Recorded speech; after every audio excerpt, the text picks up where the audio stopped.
Om Vasudeva Sutam Devam Kamsachanuramardanam Devaki Paramanandam Krishnam Vande Jagadgurum.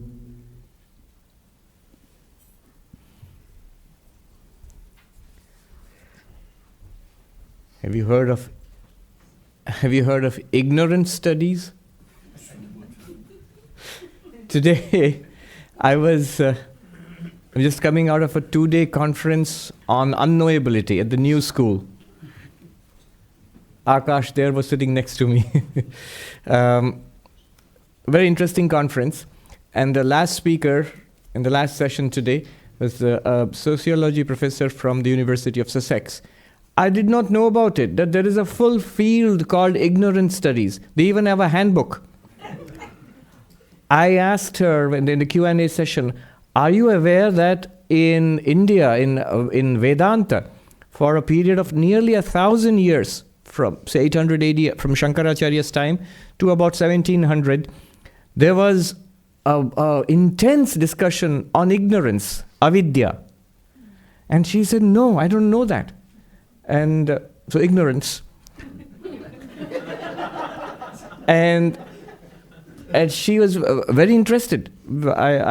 She wanted the information, and they're going to publish articles about the Vedantic concept of ignorance in their Routledge publishers, a very well-known academic publisher. They're going to bring out a handbook of ignorance. And so they will have articles about Vedanta. That's what she is in charge of the project. So she said she will include it in the next time. And she said, I know that there are areas where we are ignorant about it. So we would like to know this.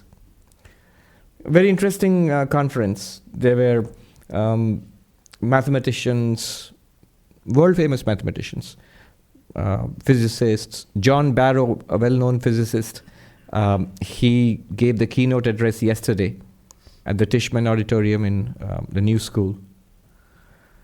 I was just reading how so many physicists, mathematicians, are interested in consciousness studies.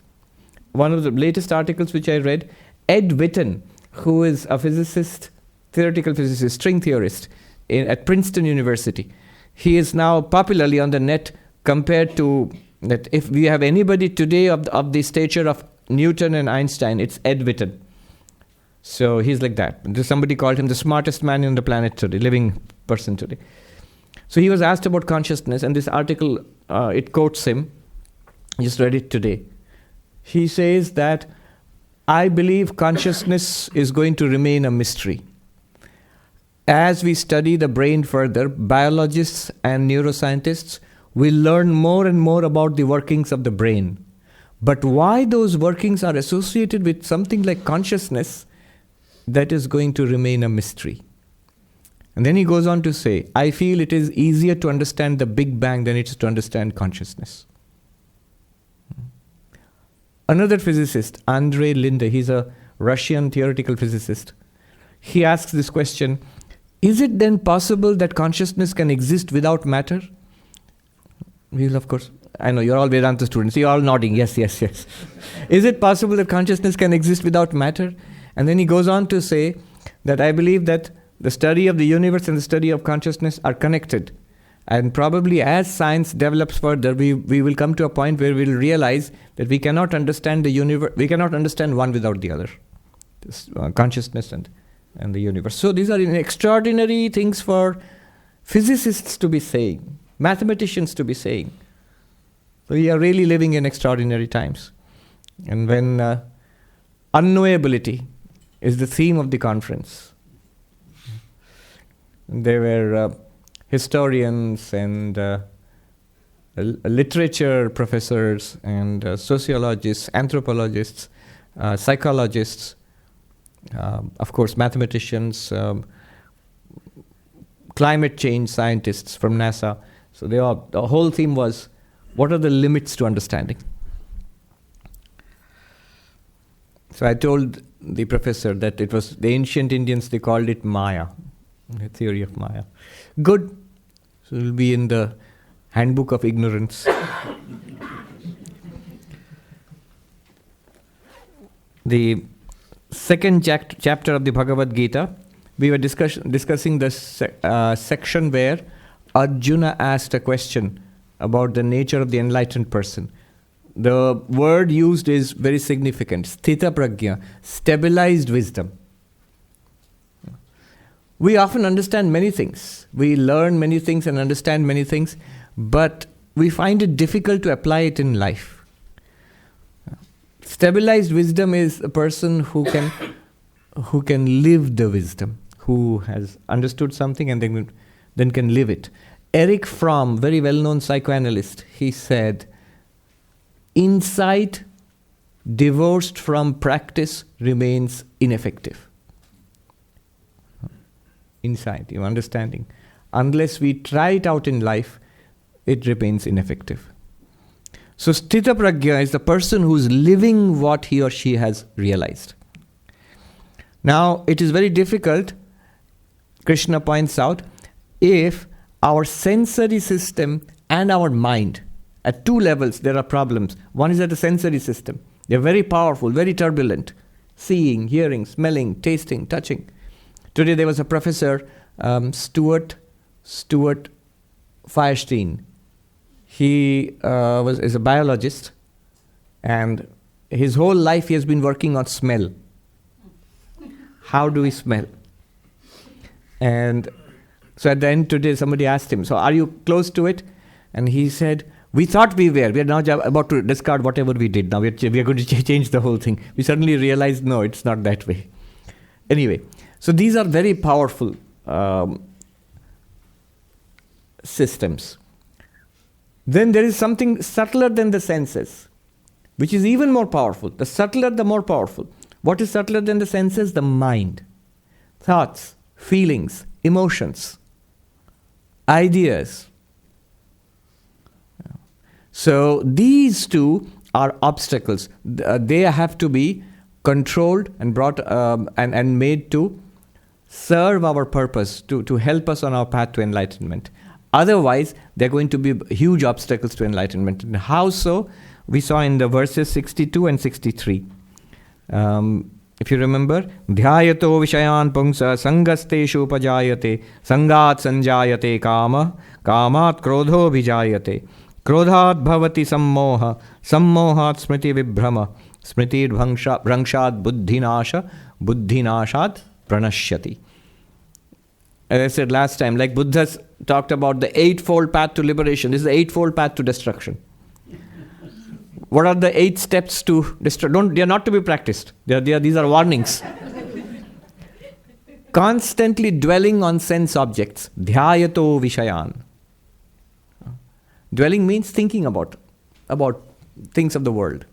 What happens? Sangasteshu, a stickiness develops, a tendency to dwell on that, an attachment to sense objects develops, even without our knowing it.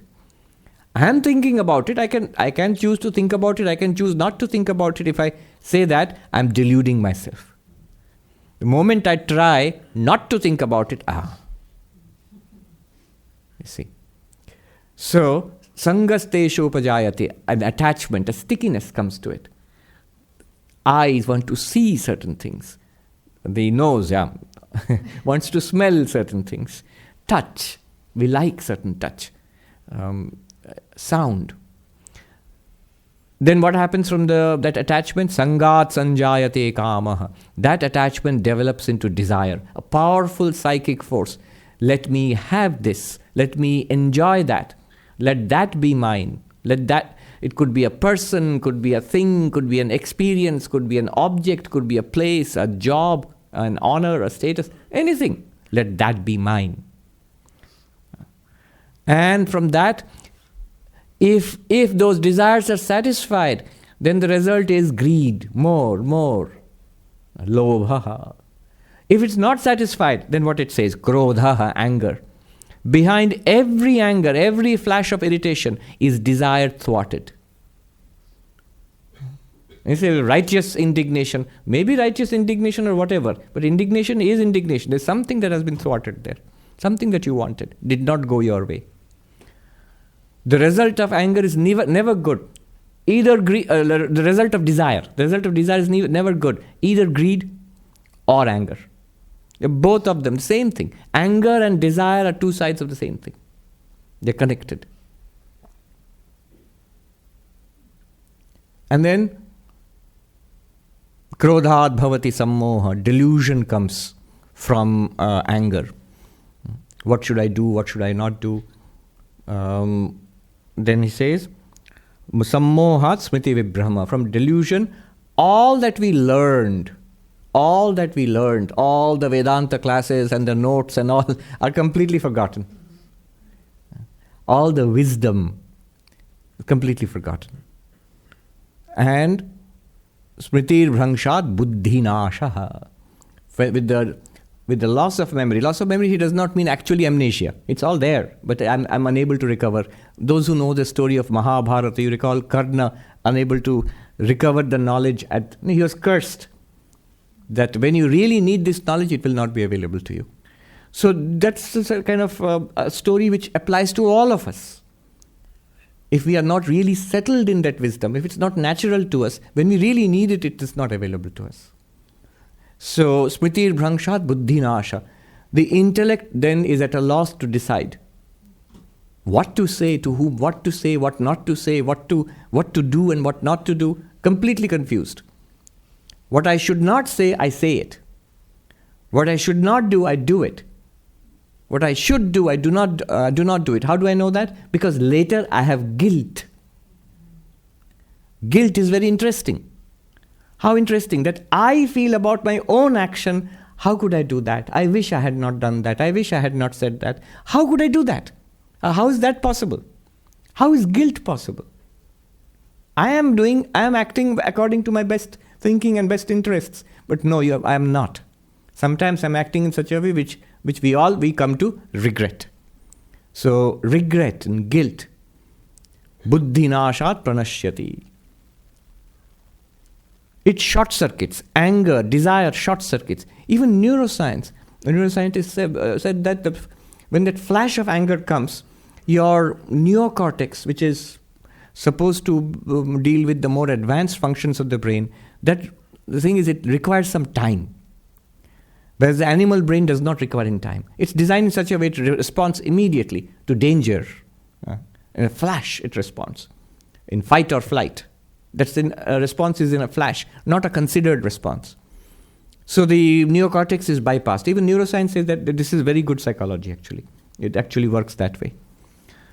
Now the next verse. Buddhinashat pranashyati. So the final thing is that we fall away from our spiritual path. And this is not forever. It happens again and again. Sometimes micro incidents, sometimes major problems. Then the commentator in this book, these old Sanskrit commentaries are very interesting. What they do is, they connect the verses. So something has been said, before the next verse they'll insert a sentence. So the whole thing makes sense. So this commentator, the one I'm holding here, is Sridhara Swami. He lived about 700 years ago. His commentary on the Bhagavatam is very well known. He's a master commentator on the Bhagavatam. This is called Sridhari Subodhini. Subodhini literally means easily understood. It's a very simple commentary. So what does he say before the next verse comes? Nanu indriyanam viṣaya pravana svabhavanam nirodhum ashakyatvad ayam dosho dushparipariharaiti stita pragyatvam katham syad. He says, but the senses are difficult to control. If they are difficult to control, then these faults, what you just mentioned, are very difficult to overcome. They're almost bound to happen to us. And if they are bound to happen, then this stabilized wisdom is not possible. We're talking about enlightenment as the wisdom has been stabilized. Sthita pragya. Sthita means stabilized, pragya, wisdom. But the stabilized wisdom is not possible if this chain of events is natural. It's bound to happen to us. If it does happen to us, how can I get stabilized wisdom? So the next verse comes. 64. Please repeat after me. Rāgadveṣavimuktaistu. Rāgadveṣavimuktaistu. viṣayānindriyaiścaran, viṣayānindriyaiścaran, ātmavaśyairvidheyātmā, ātmavaśyairvidheyātmā, prasādamadhigacchati, prasādamadhigacchati.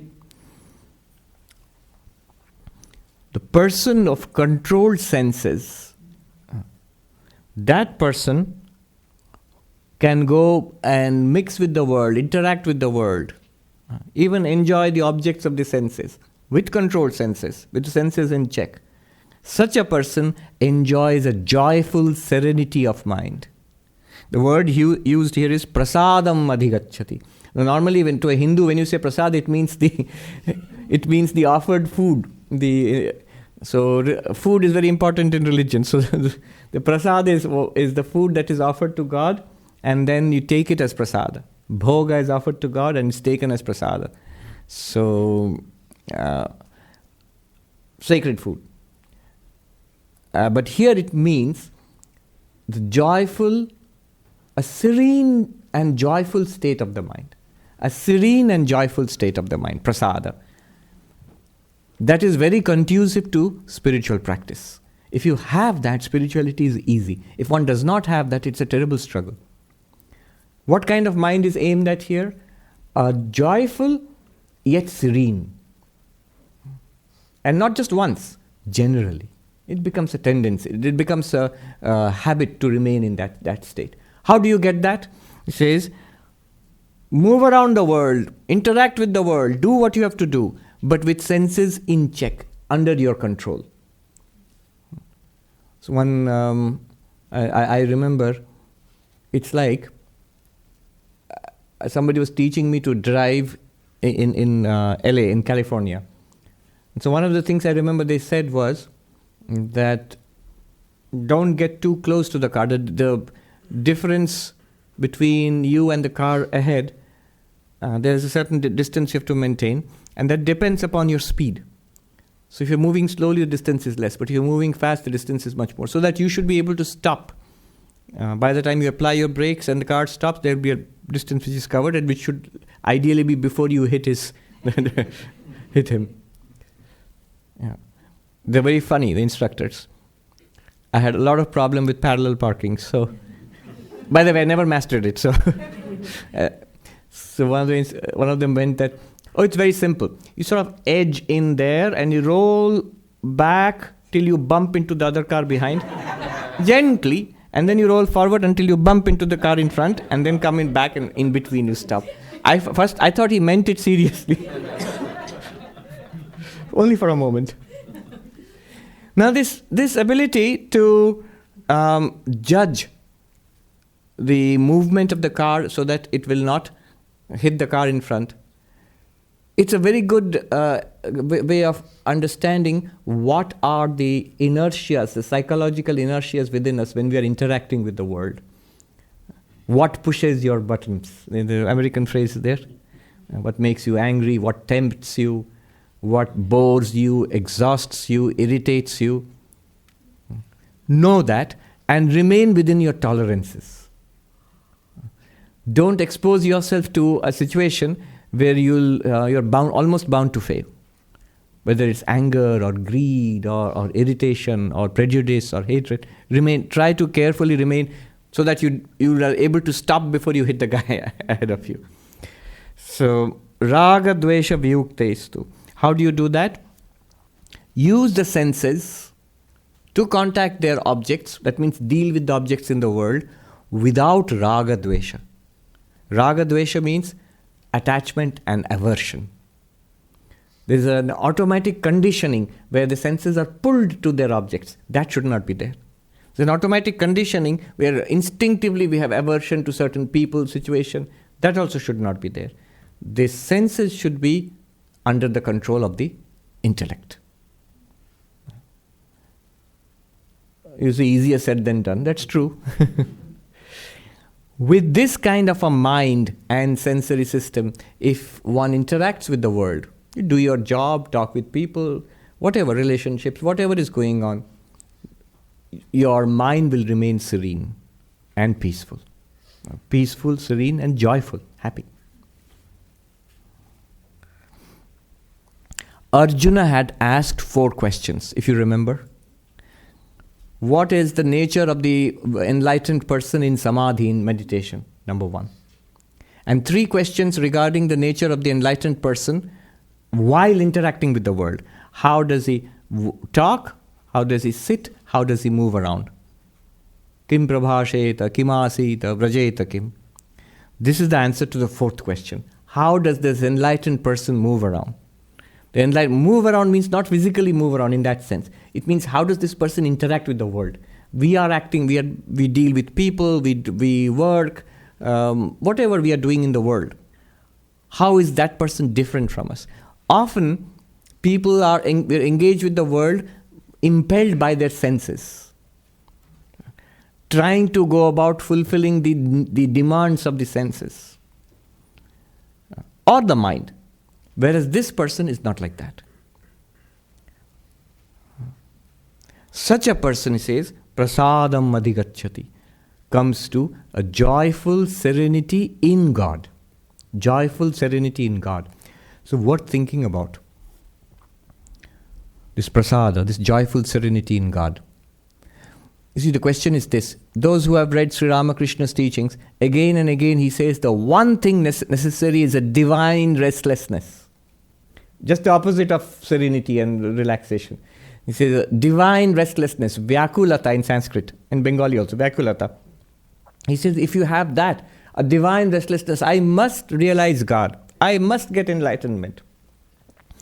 I really, really want it. Spiritual motivation. I really want that.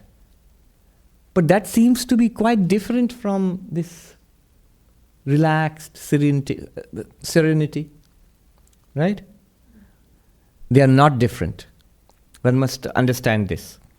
This is serenity as far as calmness, as far as the world is concerned. And a joy, a delight in God, in spirituality. You like meditation. You like hearing about God, reading the life stories of saints and avatars. You like spiritual philosophy, Vedanta, or if you're interested in Buddhism, whatever. You like it. A joy is there. It's not like Vedanta classes, Bhagavad Gita. Somebody asks, when will you finish? Now that's what you don't ask when you're having fun. How long do I have to do it? It's like, I know it's good for me, but I wish it would be over. No. Those who would sit and listen to Sri Ramakrishna talking, hours and hours, they'll be delighted. Not all of them. Many would come out of curiosity. There are very funny incidents. 2 friends have come, and one of them is entranced by Sri Ramakrishna's talk. So always he would talk about God, nothing else. And the other friend is getting restless, and he whispers, "Let's go." And this friend says, a little more, just a little more. Once, twice. Then his friend gets up and says, "Okay, you sit here. I'll go sit in the boat." They had come in a boat. So I'm going to sit in the boat, wait for you there. Like I'm going to I'll go out there and sit in the car. What happens? This person likes it. Likes talk about spirituality, philosophy, joyful. You find joy in it. So joy in divine things and serenity as far as the world is concerned. That is prasāda. That is fully compatible with vyakulata. Vyakulata means a divine restlessness. Sri Ramakrishna would say, when he would see the sunset, he would weep profusely and say, "One more day has gone, O mother." God to him was mother. "One more day has gone, O mother, when will I see thee? I have not seen." One more day has gone by without seeing thee. Seeing means having the divine mystic vision of Kali. So that is divine restlessness. This will continuously, consistently uplift our minds, purify our hearts. The more this divine restlessness is there, more purification. And serenity as far as the world is concerned.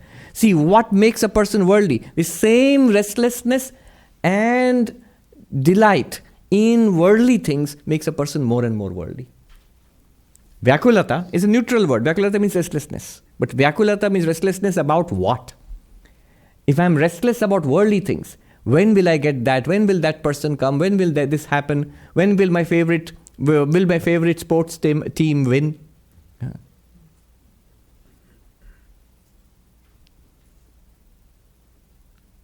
Today, in that seminar on unknowability, one interesting thing that they had a survey of several thousand people, and they asked the people, would you like to know if it was possible, would you like to know the exact date and place of your death? More than 80% said no. I was surprised, because I would like to know. Yeah. It's interesting. For a spiritual person, physical death is not the end of things. So it's an interesting event. For whom is... And I was thinking, I was surprised. People don't want to know. But then later I thought it's not surprising. For whom it would be terrible. Who deep within believes this life is all. And I don't want it to end, no matter how terrible. But if you are spiritual in any tradition of the world, then you know that this life is not all. It's one page in a book which we are turning over, page after page. This is basic. Such a person who believes this world to be all, this body to be all, this little life to be all, that person will be terrified of death. Ernst Becker wrote that Pulitzer Prize winning book, The Denial of Death.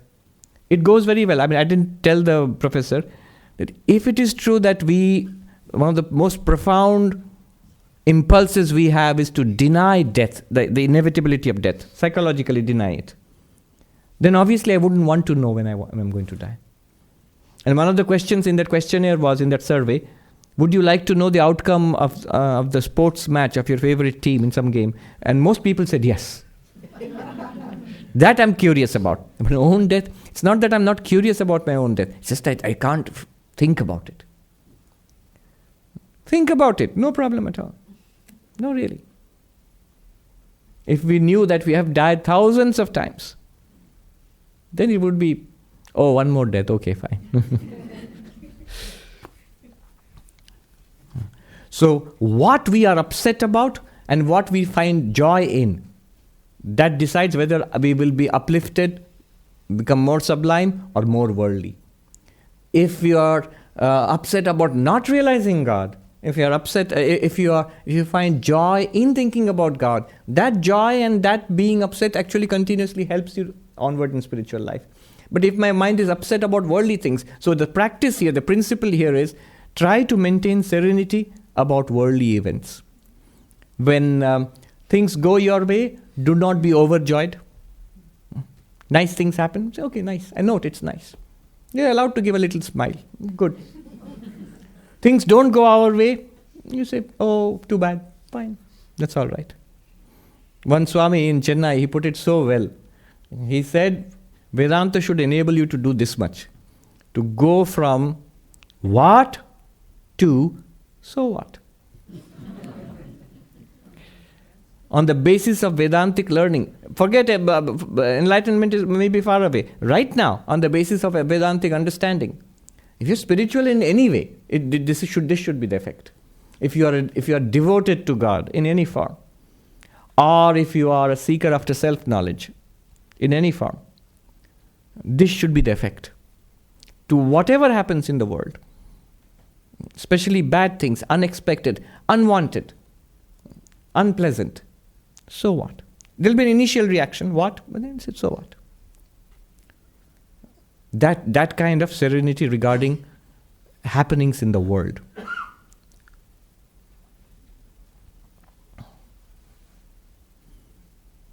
Those who get very happy about nice things are going to get very unhappy about unpleasant things. You are opening yourself. The higher they fly, the harder they fall.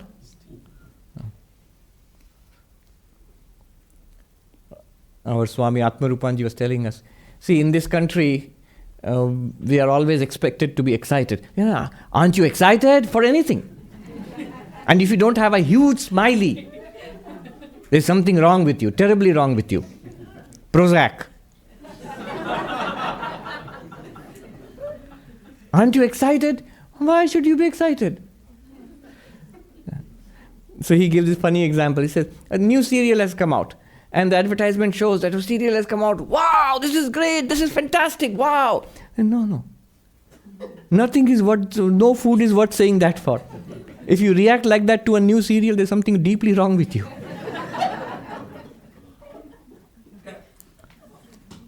Yeah, you can say, nice, fine. That's all right.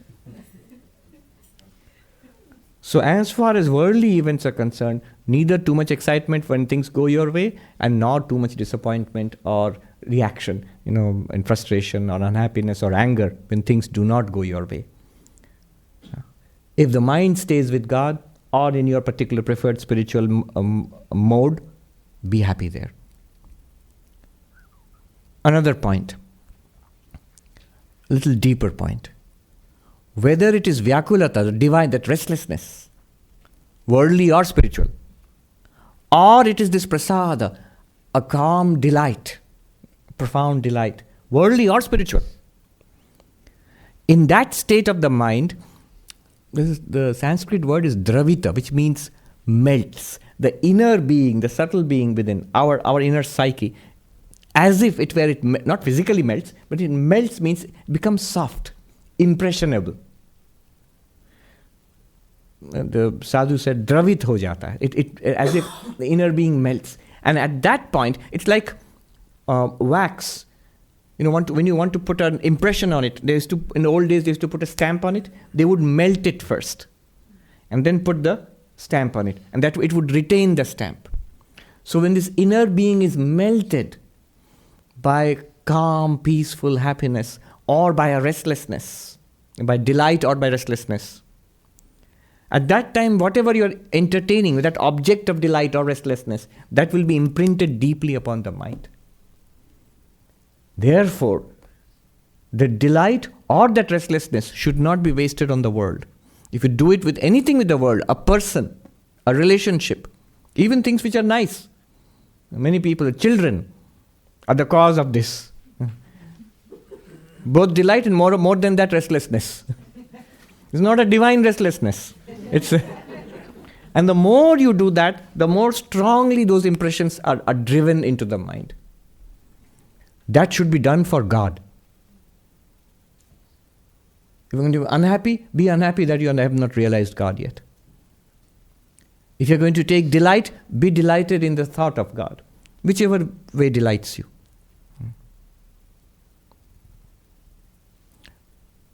Tulsidas, the great poet saint medieval time in India, he said that Krishna and the gopis, talking about the love of the gopis for Krishna, they wept for him. He says, even the unhappiness of weeping for God is greater than the greatest happiness that gives much more happiness than the greatest happiness that the world can provide. Let me repeat that. Even the unhappiness of weeping for God, of missing God, the divine unhappiness, it gives you more happiness than the greatest happiness that the world can provide. Viraha. It's called viraha.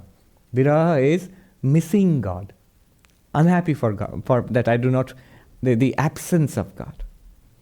So they have it in any kind of devotional mysticism, Christian devotional mysticism, Vaishnava devotional mysticism. Advaita is, it's right here, right now. What are you missing? They are very dry people.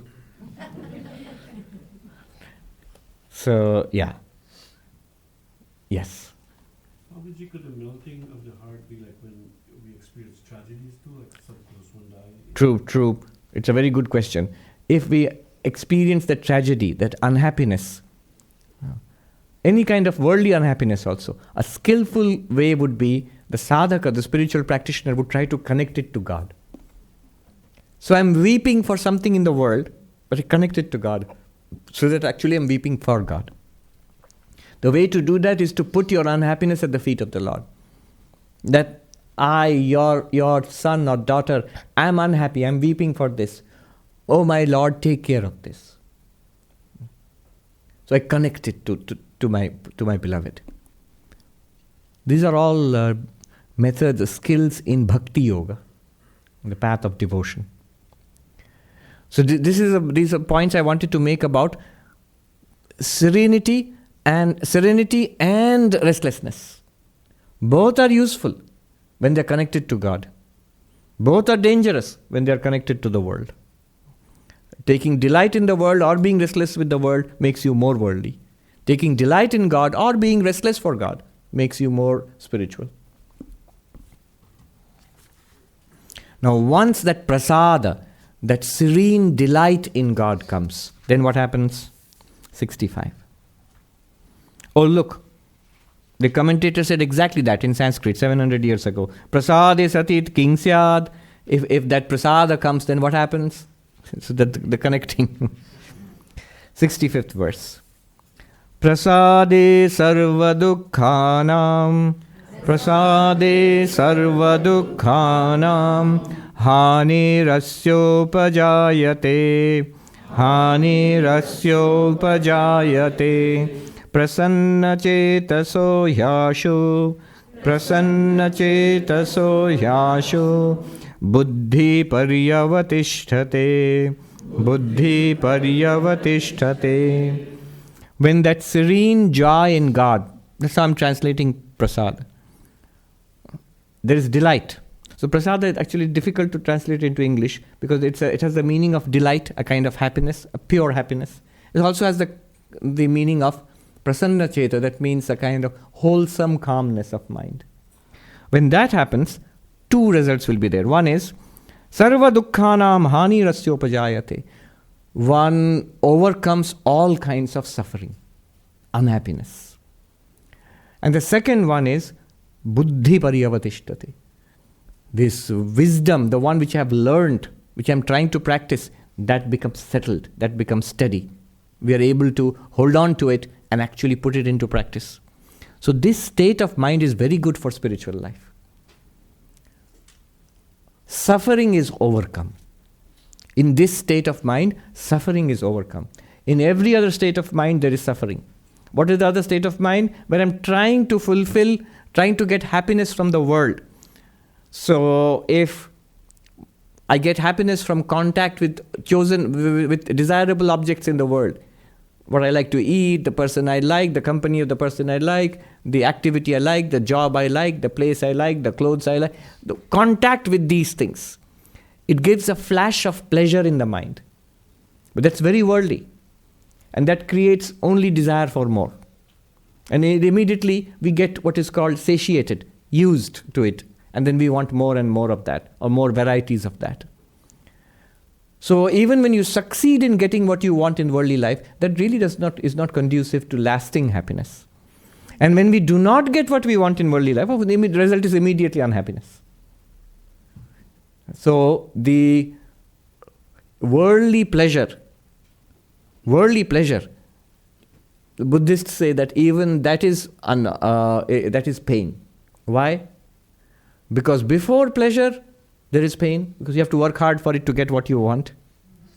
When you have it, then it is not satisfying, that is painful. There is the fear of losing it, that is painful. And then you want more and more of it and different varieties of it, that is painful. And then it will go away. So that is painful also. So the beginning and the end of pleasure is pain, and underneath, when you are enjoying pleasure, it's just pain in disguise. So Buddhists can really rain on your parade. A birthday is just 1 year closer to the end. When the child is born, the text says, when the child is born, that's the beginning of death. The countdown to death. So they can really rain on, but it's true. It's true. And so pleasure is pain, and pain of course is pain. It's at least honest. You see, isn't that pessimistic? No, it's realistic. A great Indologist, I forget his name, he said, contrary to our misunderstanding of Indian thought, it is not pessimistic. It is actually optimistic. What is pessimism? When they tell you the situation is bad and there's no hope, just pessimism. But all systems of Indian thought, except the materialist, Charvaka, but all systems, whether Hindu or Jain or Buddhist, all of them, the whole point is that there is a solution to it. Call it nirvana, moksha, kaivalya, whatever, many ancient names are there for that. There is a possibility of transcending suffering. That is not pessimism. That's actually a very deep optimism. What is pessimism is the modern attitude. What is the modern attitude? We know things are bad, but this is all that there is, so do the best you can. That is optimism. That is pessimism. Things are bad, they're going to get worse, and then you'll die. But this is what, do the best you can as long as you live. This is pessimism. This is pessimism.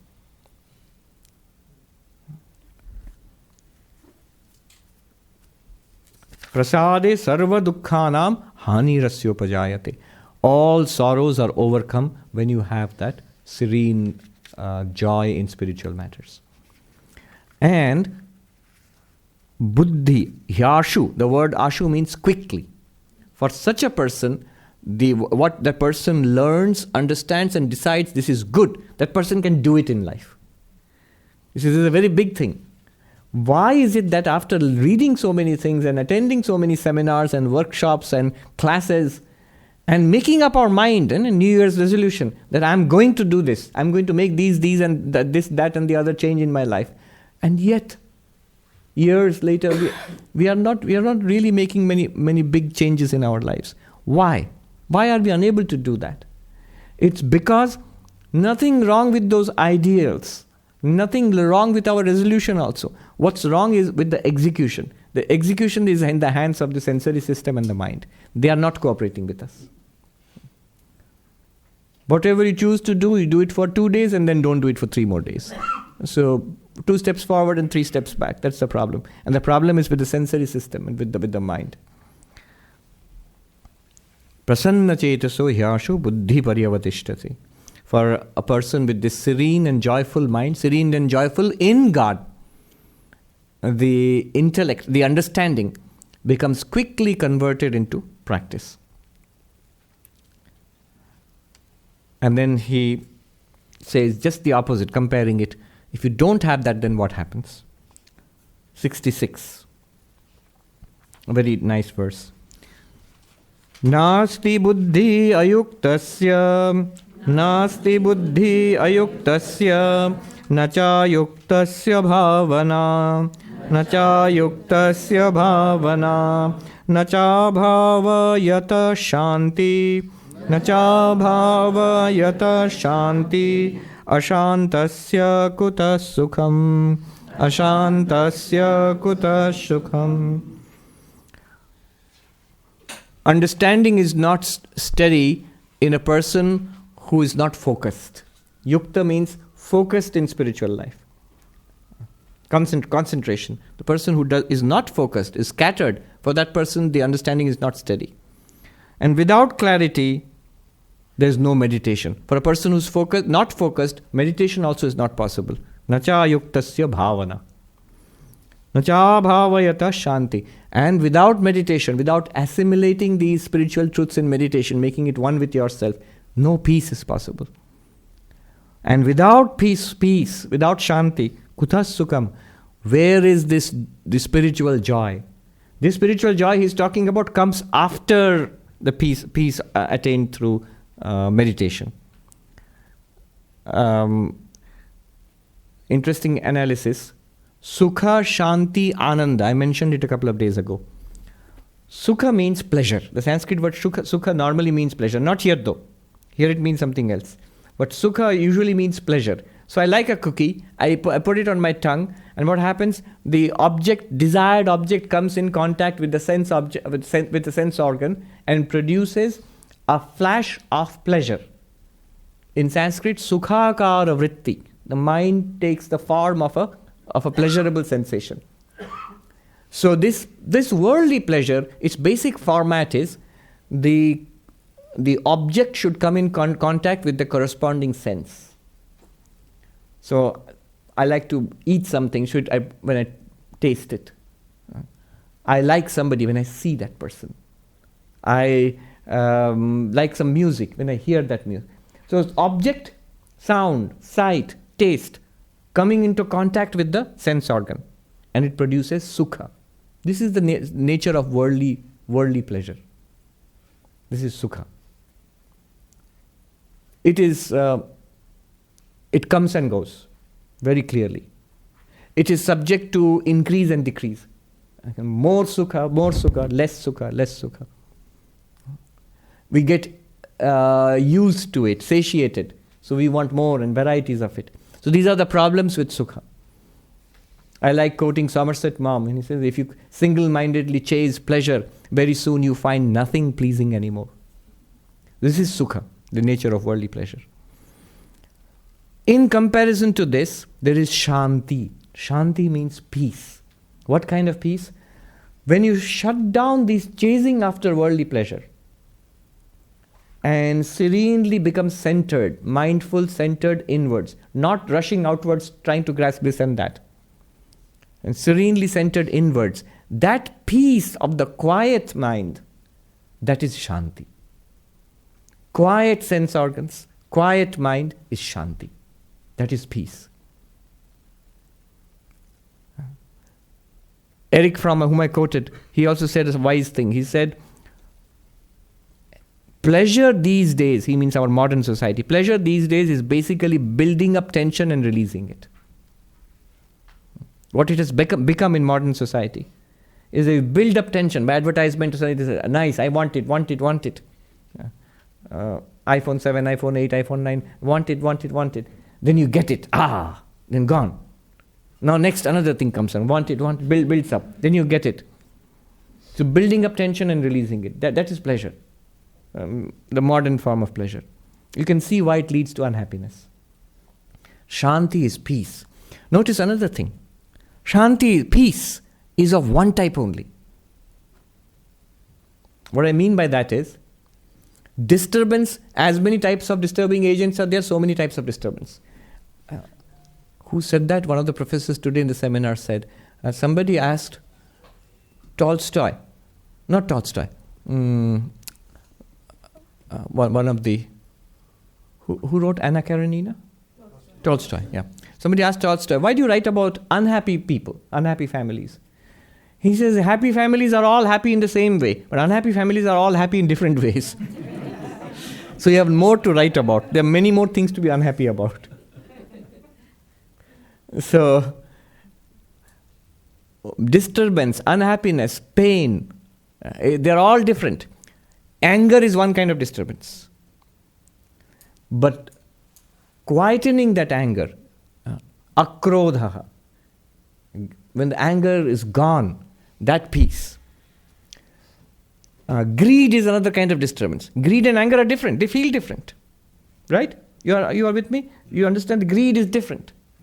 Lust is different. Envy is different. Ambition, worldly ambition, different. But their cessation, the peace that follows when they are completely gone, it's all of the same kind. Peace is of one kind only. The absence of anger, the absence of greed, the absence of jealousy, the absence of hatred, the same kind of peace. Peace is one and the same. Disturbance is manifold. Yes. So me, I have a feeling, I have a philosophy mindset that everything is same, like Advaita. Yes. So for me, there is no sin, there is no good, there is no bad, everything is same. Yeah. So I enjoy everything. Right. I enjoy looking at you, I enjoy sitting, I enjoy breathing, I enjoy talking. Right. So for me, that is sukha. That Everything is sukha. So there is no dukkha for me, never. That is true. From an Advaitic perspective, that's true. So this is from what I'm saying is from a worldly perspective. Advaitic perspective, that's true. If you see the one reality inside and outside, at least even if we understand that, it's a great step forward. That there is oneness inside and outside. So my wife is not happy with that. Yeah, because I think good is good and bad is bad. For me, bad is also good. Bad is also my children. True. I love bad too. It's equal. Here is one thing to understand. Good and bad in personal life. Why, if you ask, why do we do bad things personally? It's because, so tell a lie. Why? Either because I'm tempted, it will get me something I really want, or I'm scared of losing something, I'm terrified, and therefore I tell a lie. I don't tell a lie out of the spiritual joy of my heart. No. I tell a lie under stress, under duress.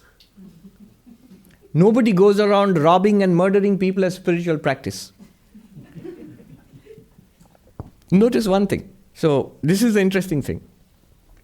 Therefore, now why would I want something, or why would I be scared of something? It's because I'm not settled in that Advaitic vision. A person who's settled in that Advaitic serenity, the non-dual serenity, what would that person want? Nothing. Is basically deep within, is fulfilled. The person may go around doing his job and duty in the world. That's what Krishna told Arjuna to do. But deep within, for one's personal satisfaction, I am happy. And so with this life, with this body and mind, I do things for others.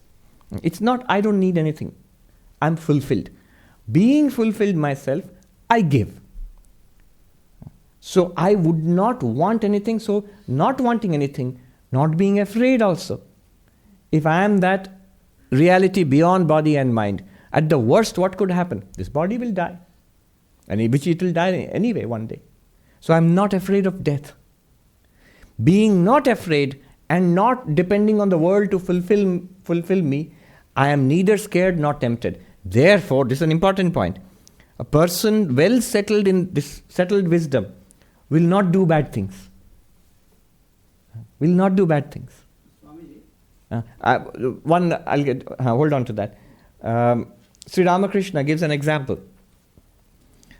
One person who used to teach Advaita, a monk, was a corrupt person. And he came to that the temple, and Sri Ramakrishna, they saw that he was having an illicit affair. And then Sri Ramakrishna went and said, "Hey, you teach everything high things about Vedanta, but why are you doing that?" And then this monk, he said, "Why? The whole world is false, it's an appearance. Why are you only catching my falsity?" Then Sri Ramakrishna, this is very important, he said, he was at first flabbergasted with this kind of argument. And then he said, "I spit upon such Vedantic knowledge." This is what is happening is, notice what I said earlier, a person who is settled in non-dual knowledge would not be tempted by such things. Why would this person be tempted to do something secret and illicit? Why? If you're really deep inside fulfilled, why would you go out looking for fulfillment, etc., and especially jumping over the fences of moral and decent behavior? So would not do that. What is this person doing? He's not only doing that, also now is justifying his behavior using Vedanta philosophy. So Sri Ramakrishna said, "I spit upon such Vedanta." So remember one thing, a person who is settled in a spiritual, in the vision of oneness, or even convinced, or even practicing that person will not do anything bad. And that person will always try to do good. And whatever is the duty of that person in that particular station of life, if you are a father, you'll take care of your children. If you are an employee in a company, you will do what is expected of you. I mean, whatever is moral and right. So then the person next to you should not have a complaint. If when do we have a complaint against a person who is practicing this kind of philosophy? It's only when we find there's an incongruence between very high philosophical talk and personal life. Then we become upset. Because he has fear. Because he loved me too much, attachment. Fear. That I change, No, I don't need anything. And absolutely not. There's no need to be afraid. The more spiritually centered you are, the more lovable you are. The more dependable you are. Whom would you want on your side? Suppose you're in court one day. See, a person who is fanatically committed to the truth, come what may be quite irritating. But if one day you are in court and that person has to give a testimony on your behalf, you would want such a person on your side. So it's always good to one is very lucky to have a person who's spiritual. But of course, one should be careful. Don't have a flag waving kind of spirituality. I am more spiritual than you. No. A truly spiritual person feels one with everybody. Does not feel superior to. Actually, genuinely will not feel superior to anybody. Because that one reality which you see is present everywhere. It's there within you and equally within him and her and your wife and me. So it's one everywhere. Now, if the children are doing something bad, you need to scold them. Of course you'll scold them. Advaita Vedanta is not against moral life. It in fact provides the foundation to morality. Why do we need morality? Truth is a better expression of that Brahman, that one reality, than falsehood. Peace is a better expression than anger. Calmness, better expression than irritation. Right? Yeah. A spiritual person is much more dependable. Genuinely spiritual person. Yeah, much more dependable. It's those who are, we'll come to it, lack of focus is those whose minds are strongly enmeshed in worldliness. You can never depend on such people. In the worst of circumstances, they'll abandon you. Because they are guided by forces beyond their control. Do you still remember your question? Yeah. I thought the question was slightly hypothetical because once you get to the Advaita state, why would you distinguish between I and her? Is there really a distinction because you're already identifying everything to be you? True, but at the Vyavaharika level, you see yourself and you see the other person also. Now the other person you're feeling that the other person has a concern about me. So deep within, you are one with everybody. But does that worry the other person? It shouldn't. Does it worry me or does it worry? No, you're saying it worries the other person. Right. So what about that? It should not. I'm saying that it should not worry the other person. If you have spiritual people in your family, you're very happy with that. One lady asked Swami Ashokananda in the Bay Area in 1950s that I'm losing interest in many things that other married women of my age, they do, parties and stuff like that. And Ashokanji was very stern. He said, when you start coming on this path, people will think that, oh, mom is no fun anymore. She's become boring. The friends, they start moving away from you. Good riddance, I say. But after some time, that will change into indifference towards you, and after some time, it will change into a liking towards you, a dependence, liking, reliance. That will happen. But try to keep the spirituality under cover. Nobody likes sanctimoniousness.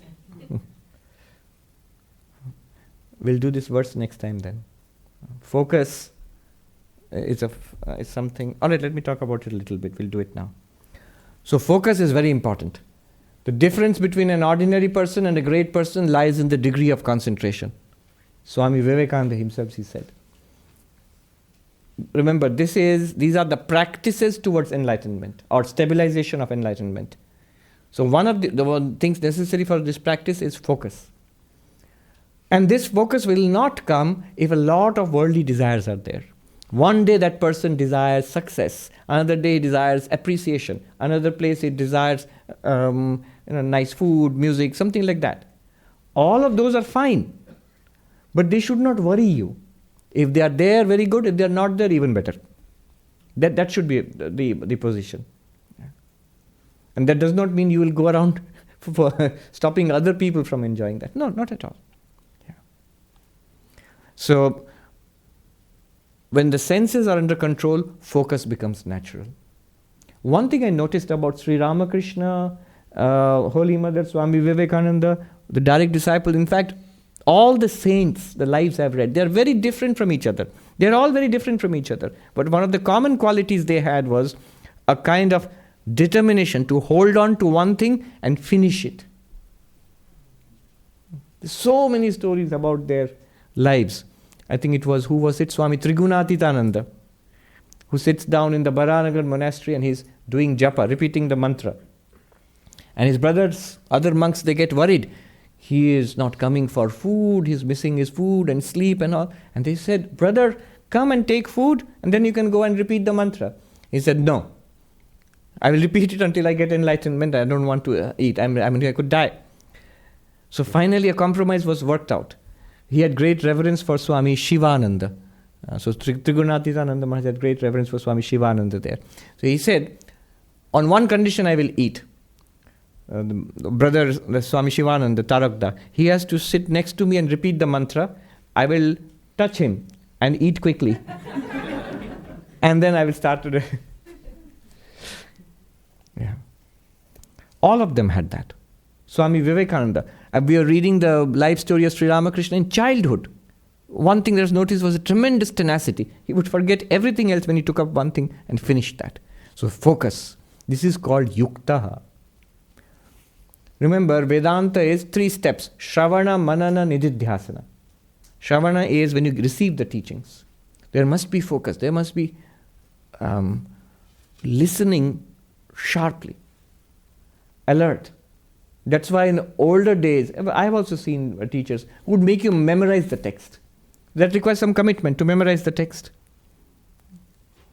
And I have heard of teachers who are so strict, whatever was taught in the last class, you would have to come and repeat those, at least the text, the verses.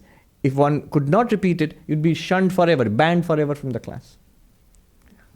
So that kind of commitment.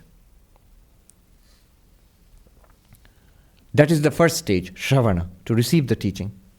Once the teaching is received, if that kind of commitment is not there, that manana, the next stage, that the thinking over it, clarifying, that will not come. Clarity will not be there. And without that clarity, bhavana here means meditation.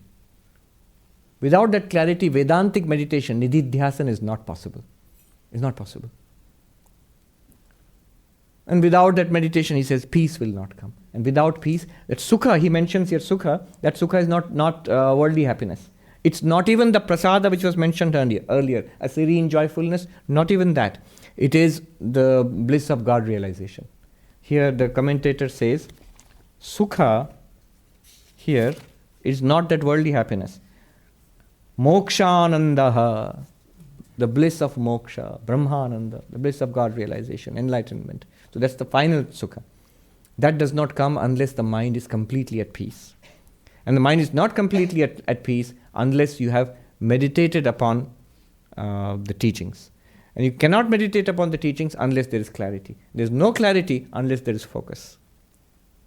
So focus, clarity, meditation. Then only peace and liberation. Focus at Shravana level, clarity at Manana level, and meditation, that is Nididhyasana level. One final... Did somebody have a question?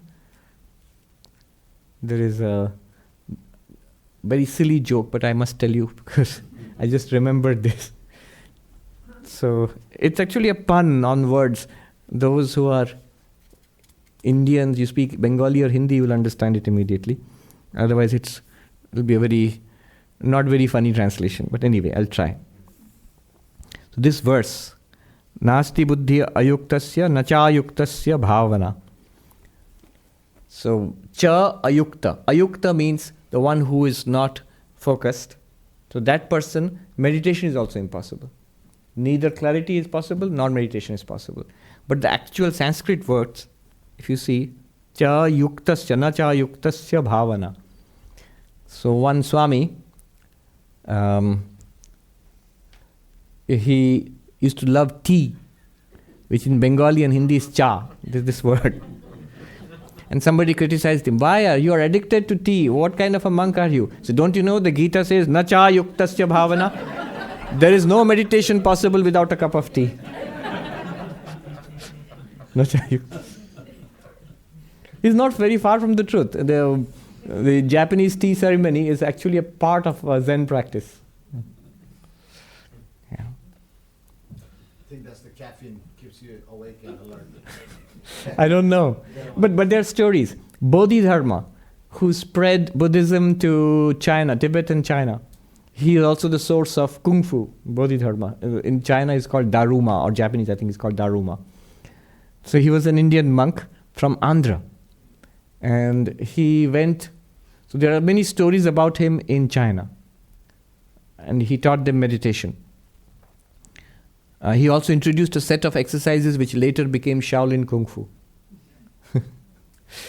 So, you can't imagine, unthinkable, Indians teaching Kung Fu to the Chinese, it's just the opposite.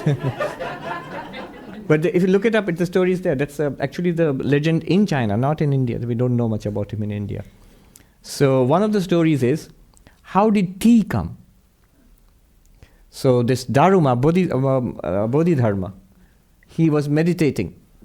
He would face the wall of the cave and stare at that and meditate for hours and hours. One day he felt sleepy. His eyes closed in spite of himself. It's an occupational hazard of a meditator. Eyes closed in spite of himself. And so he was so furious with himself, he tore off his eyelids so that he could never, it's a bit gruesome, and then he threw them away so that he could never close his eyes again. And the story is, for where those eyelids fell, from that a plant grew. And the leaves of that plant, if you crush it and put it in hot water and drink it, you will not feel sleepy. So that's tea. That's the story. Just No, I'm not saying that you have to take tea before meditation. And certainly not coffee, because that agitates the mind. Very good. On this note,